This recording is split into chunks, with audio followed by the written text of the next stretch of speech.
Ahora sí, en la mañana de Circo Freak, vamos a recibir con un fuerte aplauso al diputado nacional y economista, el señor Itay Ackman. Hola, Bienvenido. Muchas gracias. ¿Cómo estás? Bienvenido. ¿Vos?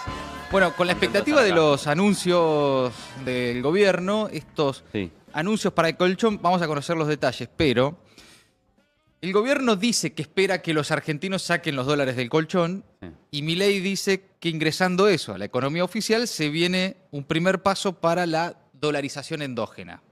Correcto. ¿Qué estás viendo con eso? A ver, que en la Argentina tiene un problema en donde nuestra población tiene, ¿no? Por supuesto, cada uno en su medida, acorde a su Sí. realidad, una enorme cantidad de riqueza en divisas fuera del sistema financiero es una cosa que sabemos todos.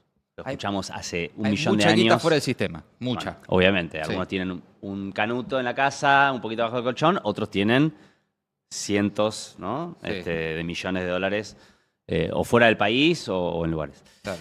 Y es un problema real, ¿no? Algo de lo que se llama cuando hablamos de la economía bimonetaria, ¿no? Somos un país que trabaja en una moneda, vos cobras tu salario en una moneda, Sí. vas al supermercado y compras en una moneda, pero para algunas cosas usas otra moneda. Ujú. Para ahorrar, para comprarte una casa, por ahí para comprarte un auto. Y eso es un problema, ¿no? Claro.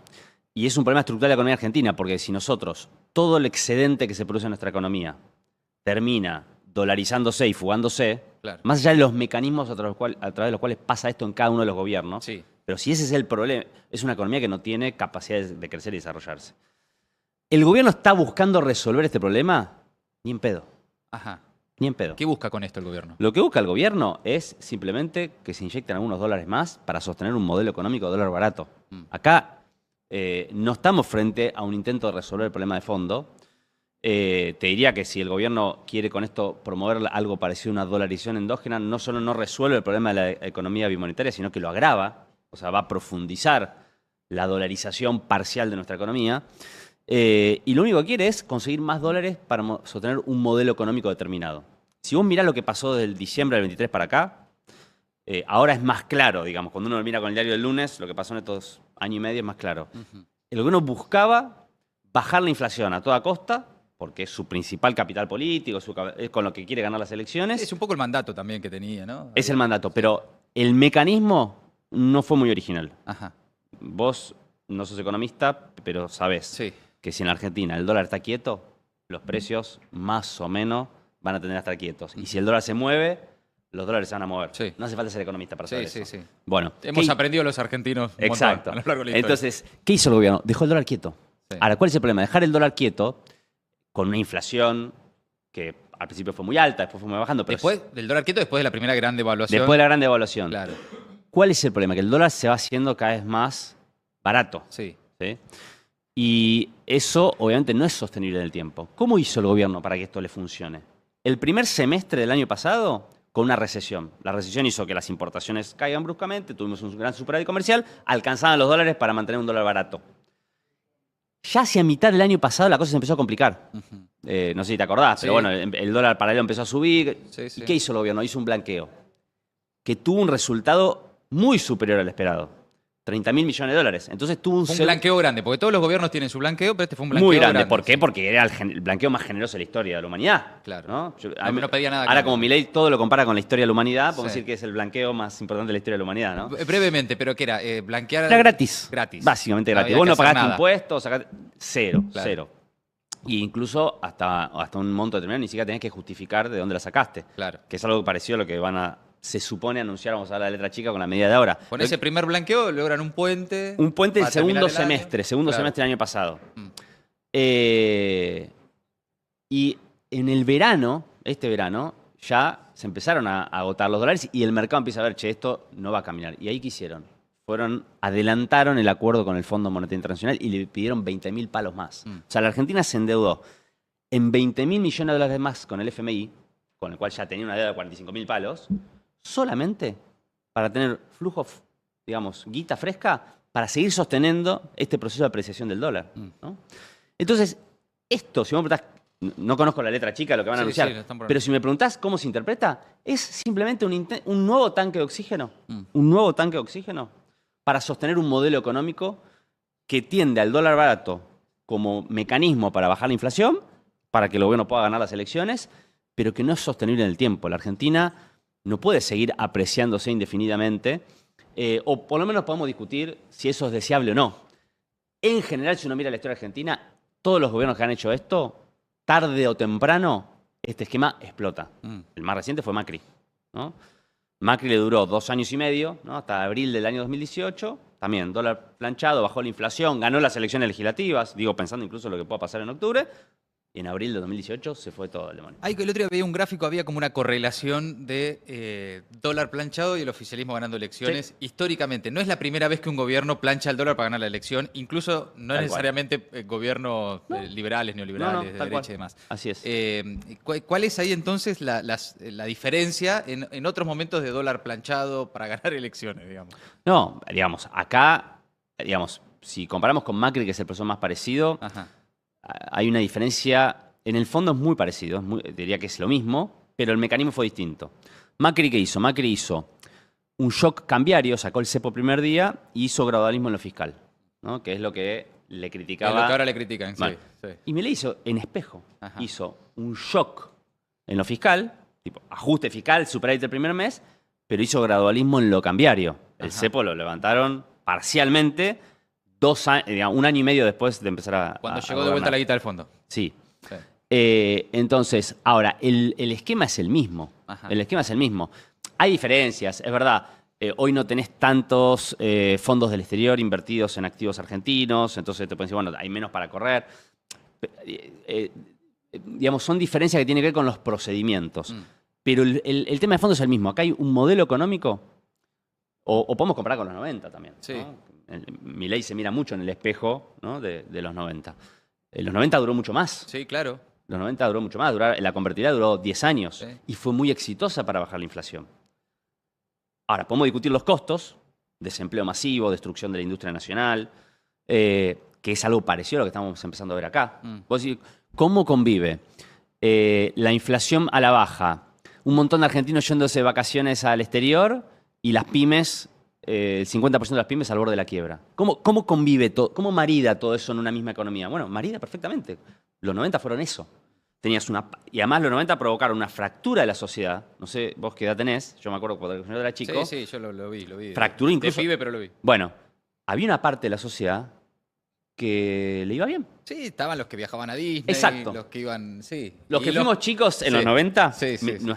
mi memoria es, los que se iban a Disney, yo era de los que no nos tocó ir a Disney. A mí tampoco. Bueno, sí. pero yo tenía en la escuela... A Miramar y me gustaba mucho también, Bueno. pero podía cada tanto irme a Miramar. En la escuela, yo tenía, claro, la mitad de la división, Sí. empezaron de repente... Disney, me acuerdo, era Disney, Punta Cana. Punta Cana, salía mucho. había algunas playas de Brasil que Sí. se habían puesto de Florianópolis, moda. que está de vuelta. Florianópolis. Sí. Eso, ¿no? Entonces volvía el pibito con el busito de Hard Rock Café. Sí, o y decía, che, yo no soy parte de eso. La camiseta de la NBA traía. Y Claro. decía, uy, qué Ahora, bueno había estaba. una parte que bueno, y ese momento lo vivió como un momento de qué sé yo, de crecimiento de su capacidad de consumo, etcétera. Bueno, esa fractura, digamos, a lo mejor vamos hacia eso. La contracara de eso es desempleo masivo, destrucción de las capacidades industriales de la Argentina, y en algún momento eso explota. La convertibilidad tardó 10 años. ¿Por qué tardó tanto? Bueno, porque había un contexto internacional particular en la década de los 90, había mucho apoyo geopolítico, consenso de Washington, había privatizaciones que le inyectaron un montón de guita al gobierno en ese momento. Hoy puede el gobierno avanzar con privatizaciones, quizás, veremos, hasta ahora no pudo hacer ninguna, difícilmente junte ese volumen de guita. Había capacidad de endeudar a la Argentina, que yo creo que hoy no hay tantas, pero bueno, hay razones para pensar que esto no puede durar tanto. Pero en los 90 duró 10 años, entonces yo no sé cuánto va a durar esto. Macri le duró 2 años y medio, por ahí le duraba menos o por ahí le duraba más. Yo no puedo pronosticar cuándo este esquema de Milei explota. Ahora, lo que sí te puedo decir con seguridad que en algún momento explota. No es sostenible de ninguna manera. Es Bajo ningún punto de vista. Es insostenible. Tendría que ingresar una cantidad de capitales, ¿no? O madurarse las inversiones para que realmente la Argentina se convierta en una potencia exportadora de cobre, de gas, que es lo que muchos dicen, ¿no? Que hacia dónde vamos, ¿no? Hacia la Argentina que vamos, que yo no lo veo en el corto plazo. Y después está el terreno político y social, Sí, ¿no? claro. Hasta qué punto toleramos como sociedad un modelo económico que puede generar cierta estabilidad macroeconómica, pero a costa de el empobrecimiento de un segmento muy importante de la población, de un crecimiento sistemático del desempleo, de la destrucción de las capacidades industriales y productivas de la Argentina. Claro, ahí Bueno, ya entramos en un terreno de análisis político, de interpretación de por qué hay un sector de la sociedad que dice, bueno, mira, a mí, mientras me planche la inflación, y qué sé yo, bueno, que se reconviertan los que trabajan de otra cosa, ¿no? Ahora me gustaría, igual que pensemos qué pasa ahí. Ahora, sigo sin encontrar en la oposición en general una alternativa a cómo darle a la sociedad alguna certidumbre sobre la inflación y por lo tanto sobre sus ingresos sin que este sea el costo social. Porque muchos dicen, bueno, así es que cualquiera te baja la inflación, haces mierda todo, bueno, planchar la economía, te endeudás, cualquiera podía tener $1. Ahora, mucha gente dice, bueno, listo, pero la inflación, yo sé a cuánto va a estar las cosas más o menos la semana que viene, que era algo, veníamos de un esquema enloquecedor de que los precios estaban hoy a un número y mañana a otro, ¿no? así es. ¿Cómo es una alternativa de desaceleración de la inflación, de cierta tranquilidad en ese sentido, no solo económica, sino te diría hasta social, ¿viste? Es No, yo creo que verdaderamente enloquecedor el nivel de inflación diaria. Ahora, sin que necesariamente sea este el costo social, Sí. ¿entiendes? primero una pequeña aclaración antes de ir a tu pregunta. Ojo que nosotros estamos viendo este momento como, che, que baja hasta la inflación, porque la comparamos con ese momento. Sí, no, dos puntos y pico sigue siendo alta. Un país con Sí, sí. entre 2 y 3% de inflación mensual es una inflación altísima Claro, en el mundo. Ningún claro. país del mundo, o sea, muy pocos países del mundo tienen ese nivel de inflación. Lo que pasa es que, claro, la comparás con el Veníamos 10, de una locura. 12, 8, bueno, es una locura. Digo, ¿por qué te digo este comentario? Está bien. Porque hoy todavía comparamos con ese pasado. Dentro de un año, Sí, dentro de dos, incluso hasta te diría, es alta en comparación con el nivel de consumo que hay. es más alta que la que tenía Cristina en el 2015. Claro. Cristina, hasta el 2015 la Argentina venía con un problema inflacionario, era un problema del orden del 20-25% anual. Claro. Eso es una inflación del alrededor del 1% mensual. O sea, Sí. mucho más baja de la que tiene Milei. Se espiraliza después con Macri. Con Macri con se Alberto. duplica y después con Alberto se cuadruplica. Claro. ¿no? Bueno, ahora, indudablemente en nuestro campo hemos subestimado el problema de la inflación, que como bien vos decís, no es solamente un problema de poder adquisitivo, sino que es un problema, usaste la palabra enloquecedor. Sí, claro, te enloquece. Esa dimensión subjetiva, Sí. en general la subestimamos en nuestro campo. ¿no? Porque yo te muestro, no, pero mira, tu salario igual, sí, la inflación fue 9,5, pero tu salario aumentó 9,6. Sí, está bien, flaco, pero Sí. más allá de que vos me muestres que mi salario por ahí no perdió, no puedo vivir donde todas las semanas los precios cambian. No, es ¿no? desquiciante. Es desquiciante. Sí. Entonces, entre eso...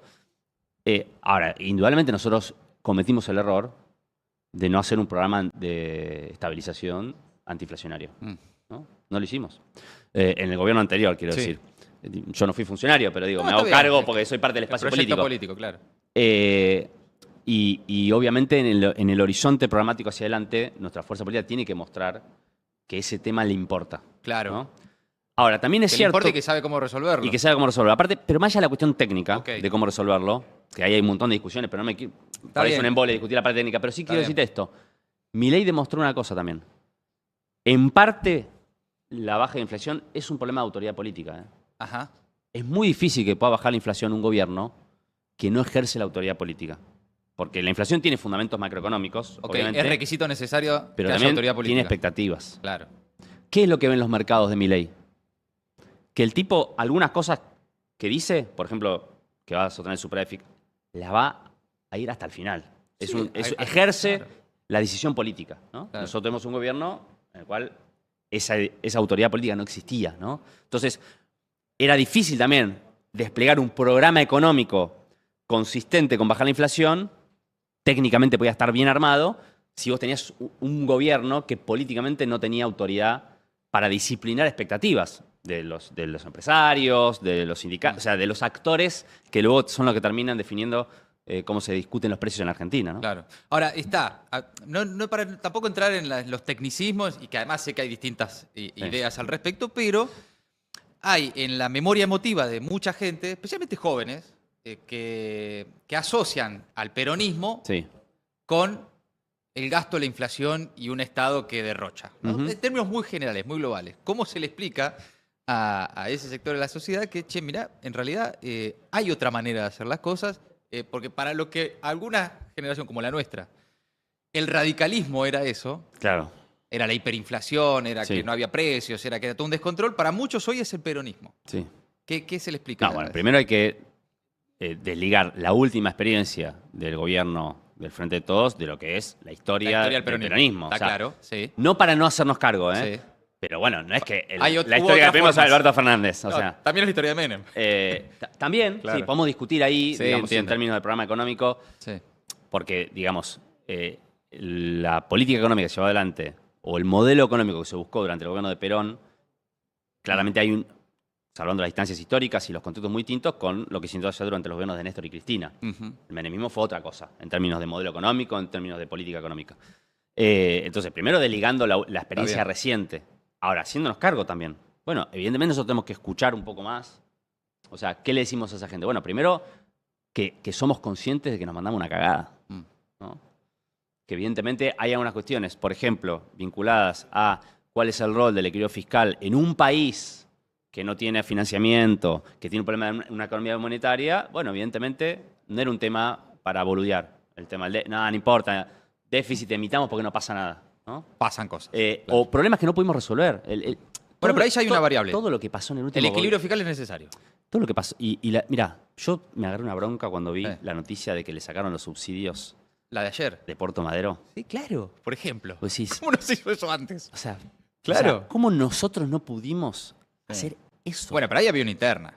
Había una interna. En el sector de energía había una interna que eso Sí, no pero- se permitió hacer. Pero ¿sabes lo que pasa? Que es como cuando la interna deja de ser por el tema de fondo y pasa a ser simplemente un mecanismo de bloqueo, ¿no? Ok, claro. Digamos, porque que haya una discusión interna sobre un tema está bien. Que hubo una interna Sí, sobre el sí. FMI. Bueno, había dos posiciones. Por supuesto. Bueno, Discusión política, sí. Acá Bloqueo. Bloqueo. Claro, Claro. era una interna que te impedía hacer cosas concretas. Porque alguien estaba en contra en el gobierno del Frente de Todos con sacarle los subsidios a Puerto Madero. Imagino que no. Estoy seguro que si le preguntás a todos los actores involucrados en ese momento te iban a decir, no, obvio que hay que sacárselos. Salvo alguno que viviera en Puerto Madero. Bueno, Pero y bueno. alguno hay, sí, bueno. Presidente. Empezando por ahí. Sí. Pero Está, sí. no se podía hacer porque había un sistema de bloqueo. Entonces, bueno, Está. Bueno, pero había ahí una posibilidad de revisar política de equilibrio, política de tarifas. sí te voy a decir Mm. que, con más general, Mm. evidentemente nosotros como fuerza política, si queremos volver a gobernar la Argentina, ya no va a alcanzar, como pasó con Macri, solamente con señalar las deficiencias de Milei y algunas consignas generales. Ya no, claro. Porque la sociedad te dice, che, pero vos gobernaste hace 5 minutos. Entonces le vamos a tener que mostrar, evidentemente, algo parecido a un programa, Ujú. algo parecido a una propuesta con medidas concretas, para que haya un contrato electoral, ¿no? Claro. Porque es verdad que no se cumplió el contrato electoral del 2019, cuando Alberto fue el presidente, pero también es cierto que ese contrato electoral era bastante difuso. Sí, era ganarle a Macri. No mucho más. Sacame a este y, bueno. Generalidades. Sí, cosas muy globales. Poner en marcha a la Argentina, era poner... Sí. No había, che, con el FMI vamos a hacer esto, con las tarifas vamos a hacer esto, Pero no- con no- el, pero no había- el modelo no- productivo es este. No había un pacto electoral, no había un pacto con la sociedad, pero había un pacto interno, evidentemente. Había cuestiones que no se habían charlado. Lo único que se había charlado era cómo ganarle a Macri, después llegaron y bueno. Pero bueno, historia Eso es pasada. lo más insólito de todo, sí.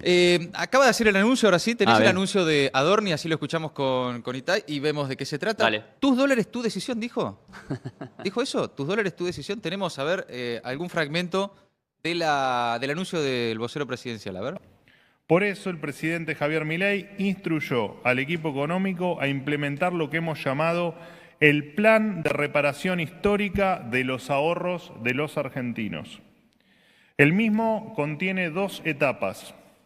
La primera implica todo lo que el Poder Ejecutivo puede hacer y está a su alcance en el marco de la ley vigente. Estas medidas se aplicarán a través de un decreto que el presidente firmará en las próximas horas. Asimismo, la UIF, la Unidad de Información Financiera, adecuará su normativa al nuevo esquema. La segunda etapa consiste en un proyecto de ley para blindar a los ahorristas argentinos de aquí al futuro, frente a las próximas administraciones, porque quienes delinearon el marco normativo actual, perseguidor y expulsor, se presentan cada 4 años a elecciones. Tenemos que hacer un cambio de chip para que el Estado respete una verdad elemental. Tus dólares, tu decisión. ¿Ahí? Bien. Bueno, hay que ver la letra chica de la medida, ¿no? Porque Está acá bien. es un anuncio general. Sí, viene, Ahora, ahora viene Caputo al resto. la idea de que el problema de la dolarización en Argentina es un problema de marco normativo me parece bastante delirante. Es un problema, en todo caso, macroeconómico. O sea, la gente no ahorra en dólares y lo saca por problemas normativos, sino por un tema de cómo funciona la economía, la macroeconomía argentina en los últimos, qué sé yo, 40, 50 años. Entonces, me parece que se va a intentar construir una épica de yo te voy a reconocer que los dólares son tuyos, ¿no? Reparación histórica, Claro. dicen, de los ahorros de los Que argentinos. es un humo total Ajá. para decir, che, necesito los dólares para sostener este modelo. Quiero ver cuánta gente saca el dólar, ¿no?, de la caja de seguridad o de abajo del colchón, como se le suele decir, digamos, para convalidar esto que el gobierno está anunciando. Además de los dólares que están en el colchón o en una caja de zapatos guardado, qué sé yo, acá hay dudas sobre de dónde vienen los dólares Claro, que se están bueno, habilitando a quería decir blanquearse, eso. ¿no? ¿Qué ves ahí? Que ahí Milei dijo una burrada impresionante, ¿no? En un programa de televisión que dijo, bueno, el tema del narco y eso es un tema penal, no se resuelve con economía, ¿no? Es decir, hay algo así como si vos, para agarrar un narco, lo tenés que agarrar vendiendo falopa. Si lo agarrás con 4 casas no declaradas en un country y millones de dólares, eso es un tema, no lo puedes perseguir por un narcotraficante. Es Claro. un tipo, un héroe que evadió la presión fiscal y las normativas Que logró burocráticas. escapar del Estado. Claro, no, flaco, si agarras un tipo así es un delincuente. Entonces, Si no está La- registrado, si no está todo, ¿no? bueno, Claro, por eso, lo eso agarrás, quiero decir. claro. Claro, pero él, digamos, con su concepción, solo lo puedes perseguir si lo agarras vendiendo, Claro. vendiendo falopa. No por el lado económico. Claro. Bueno, yo me imagino que lo que va a pasar, no sé, voy a ver la letra chica, pero como Milei dijo esas burradas, y eso está penado internacionalmente, las normas del GAFI, o sea, esto internacionalmente, esto es un tema internacional. No es que el gobierno argentino puede decir, bueno, sí, ahora puede venir uno, blanquear un palo verde, no le pregunta dónde sacó la guita y está todo bien. Bueno, flaco, Vas a tener problemas. vas a tener problemas con la normativa internacional. Claro. ¿no? Entonces me imagino que después de que Milei dijo esas burradas, habrán hecho algunas consultas y habrán visto. Y a lo mejor esto termina siendo una medida, justamente porque no pueden hacer lo que quieren, de más acotado alcance. Veremos qué dice la letra chica, pero es imposible concebir que un Estado habilite que personas que evadieron la ley, tanto por la vía de impuestos como por la vía de la ley penal cambiaria, puedan usar esos dólares sin que dar ninguna explicación de dónde lo sacaron, qué hicieron. Y además, yo entiendo que puede haber un montón de problemas burocráticos y presión fiscal que podemos discutir. Pero, loco, acá hay un montón de gente que todos los días labura y paga los impuestos. ¿Que son todos unos pelotudos el resto? O sea, ¿qué incentivo le estás dando a los sectores, a un empresario o a un laburante, a un cuentapropista que paga todos los meses los impuestos? Si vos decís, bueno, ahora en realidad podés blanquear lo que quieras y nadie te va a controlar. No, pero Bueno, además flaco. después haces una transferencia de 100.000 pesos en el Mercado Pago y tenés que dar explicaciones. Tal cual, ¿no? Y podés blanquear 100.000 dólares y no pasa nada. Por eso, en general, los estados tratan de ayudar a la formalización de la economía. Claro. No solamente con un fin recaudatorio, que también es importante, porque el problema de la evasión fiscal es un problema global. Digamos, uno de los grandes problemas que tiene el mundo y la Argentina es que los sectores de mayor poder adquisitivo y de mayor riqueza evaden mucho los impuestos. Claro. Y eso debilita a los estados, hace que los estados después sean muy deficientes, los servicios que prestan son malos, la gente putea contra el Estado y dice al final el Estado presente es una mierda, pero en realidad es porque hay un grupo de vivos que se la lleva afuera y el que termina pagando impuestos altos es el laburante, el comerciante, ¿no? ¿Cómo resolvemos ese problema? ¿Lo resolvemos combatiendo la evasión y buscando que el sistema sea más eficiente o lo resolvemos diciendo, listo, que el que va es un héroe, el que fuga la guita afuera es un patriota y el que paga los impuestos es el boludo de la película, ¿no? Entonces me parece que ahí, bueno, es una discusión de fondo. Itay, gracias por haber venido. Vamos a encontrarnos nuevamente, seguro, porque quedaron varios temas para charlar ustedes. más de política, de lo que viene, y ya conversaremos.